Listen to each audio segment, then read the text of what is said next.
finale dhe kemi me i prezentu para prindërve. Të lumt. Ndërsa ju vajza a keni mendu si çka dëshironin të ardhmen, qoftë të studioni, qoftë të punoni në të ardhmen? Unë për vete gjithmonë e kom pas si dëshirë me u bë mësuese edhe besoj që kom e vazhduat pasion ose profesion.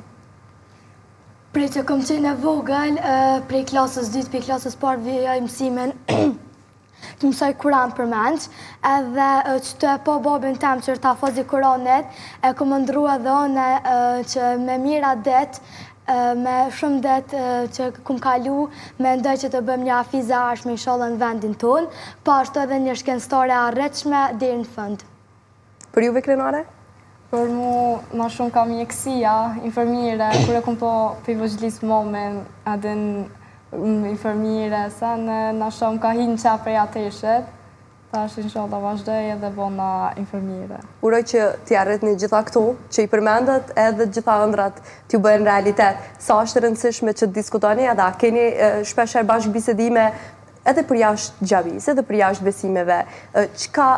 flisni me këta nxënës, qka ndoshta edhe i motivoni më shumë? Po, ashtu si që cekën ajo koha stresuse testeve, i kushtojnë ashtë shumë rëndësi, edhe kur i kanë testet që na mos me ngarku dhe me mësimet tona. Normal edhe problemet e adoleshencës, kur hymë ta në moshën adoleshencës,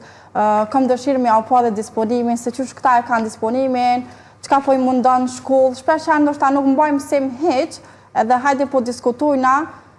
qka po i mundon juve si adoleshencë, cilat janë problemet që i keni në shkollë, dhe më thënë na mundohem jashtë edhe mësim besimit me diskutu edhe me ta, edhe me prindët e tyre. Pa tjetër, a janë të lirë të diskutojnë me juve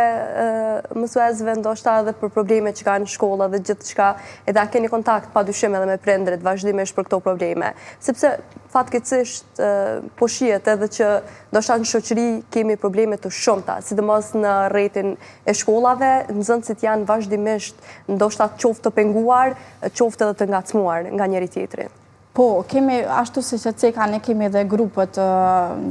në Viber, në WhatsApp e kështu edhe mbajmë kontakte, e kemi edhe shkollën afër xhamis, e cila është shkolla Zenel Hajdini, disa nga nxënësit e kemi edhe në shkollën Asim Vokshi, edhe mbajmë kontakt, një fenomen do të thotë që është tash kohëve të fundit, viteve të fundit mund të themi është edhe përqeshja ose ajo bullizimi, edhe na i kushtojnë shumë rëndësi për shkak se edhe në islamni nuk bën me përqesh ashtu njërin tjetrin nga ana fizike, mirë po dhe nga ana e asaj inteligjencës, se sa fëmijët mund të jenë njëri më i arritur ose tjetri më i dopt, do të thotë i kushtojmë me rëndësi edhe bullizimit kështu themi. Samire, për fond na tregoni pak cilat janë qëllimet që xhamia Pavarësia ka, qoftë për këta nxënës, qoftë të tjera. Qëllimi tash tutje është që të fitojmë, shpresojmë edhe garat në nivel të vendi me këtë grupin tonë, edhe që nga shtaturit fillojmë edhe me mësimin i rregullt, të motivojmë sa më shumë që ajo pika kryesore që na si mësues të mësim besimit, çka neve na intereson mund themi, është që këta të kenë pikë së pari edukatën. Edukat me prindrit e tyre, edukat në shtëpinë e tyre, mënyrën se si ata sillen kur të janë në rrugë, mënyrën se si sillen kur të shkojnë në shkollë, me mësuesit, sjelljen, duke marrë parasysh që gjeneratat e reja e kanë një lloj